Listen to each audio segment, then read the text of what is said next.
Today on this lesson, we're going to be performing some arithmetic operations and then move on to composition of functions. A lot of this is going to seem very easy to you because we have done some adding and subtracting and so on before.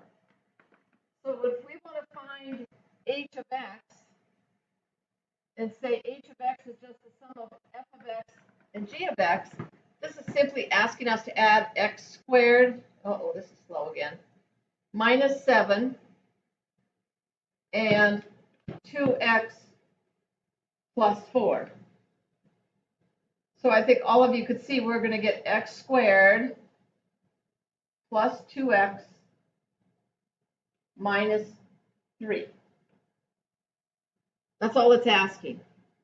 And if you're going to subtract, okay, so I'm going to get f of x minus g of x.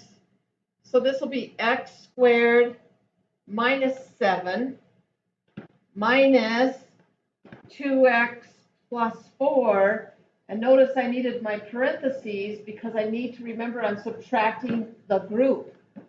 So this would become x squared minus 2x minus 11, because it would be a minus 7x minus the 4.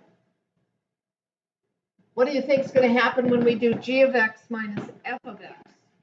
Well, that's going to be 2x plus 4 minus x squared minus 7. And if you're careful with your signs, you're going to get negative x squared plus 2x plus 11. Now I wrote that under the green one specifically so you would see what happens when you switch and do f of x minus g of x compared to g of x minus f of x. But you should realize they're just going to be opposites, and they are. Okay, if I can remember it for this page, f of x I think was, I got to go back, sorry, x squared minus 7, the other's 2x plus 4, so this would be x squared minus 7 multiplied with your 2x plus 4.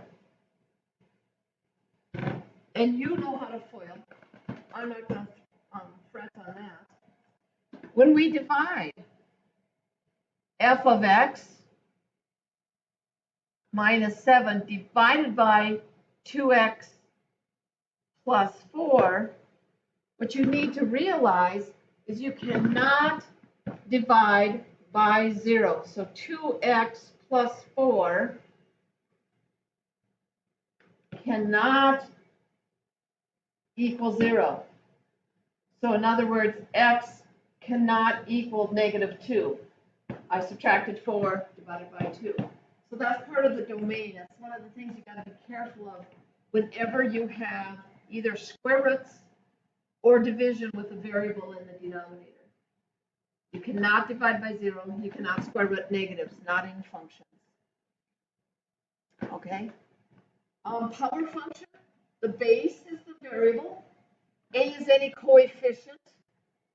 And the power is some rational number. Might not be an integer. Okay? You already are familiar with linear functions, like x minus 3, f of x equals x minus 3. Quadratic, that has x squared. Okay? And polynomials of a high degree. Okay, so that's what we were working with, x to the 4th and x cubed and x to the 5th and so on. Okay? But now we're going to put some rational exponents in place. So for example, here we got x to the 1/3. Well, 1/3 is definitely a rational number. So if we have f of x plus g of x, that would be 5x to the 1/3. See if this is going to work. Plus negative 11x to the 1/3. Well, the variable parts with their exponents match. So all we have to do is combine your coefficients. So that's going to be -6 of those things. X to the 1/3. And if you subtract, realize that that's just going to be 5 of them minus -11, so that will equal 16 of those things. Okay, we need to be careful with domains. This time, since the exponent is a 1/3, that means we're doing the cube root of x. So x is any real number. Any real number. That's all we need to remember. If it was a square root or a fourth root, remember that you cannot square root negatives. These are both just adding and subtracting, so you don't have to worry about division by 0 in this case. Okay. Oh, this was supposed to be a multiply. So when we multiply these two rational or power expressions, that's a linear times a rational exponent here, a power expression. Remember how you can split them. 8 times 2 gives you your 16. X times x to the 5/6.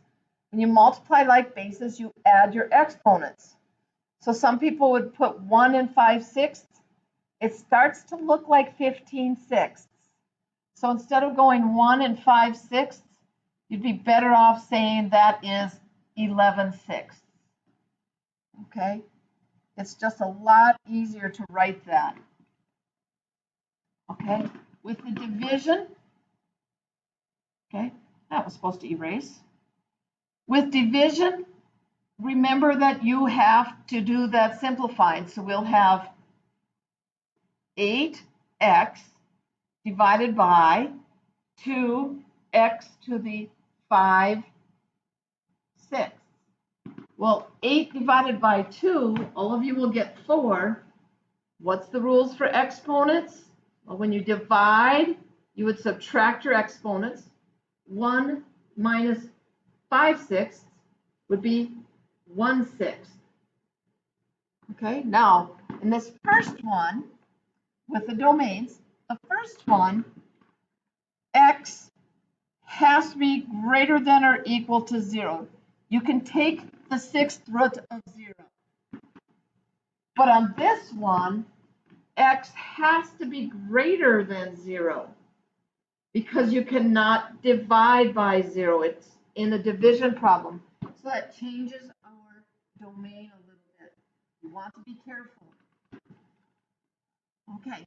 I'm going to do composition on a second video because it will probably take more than the 6 minutes I have left. So find part 2.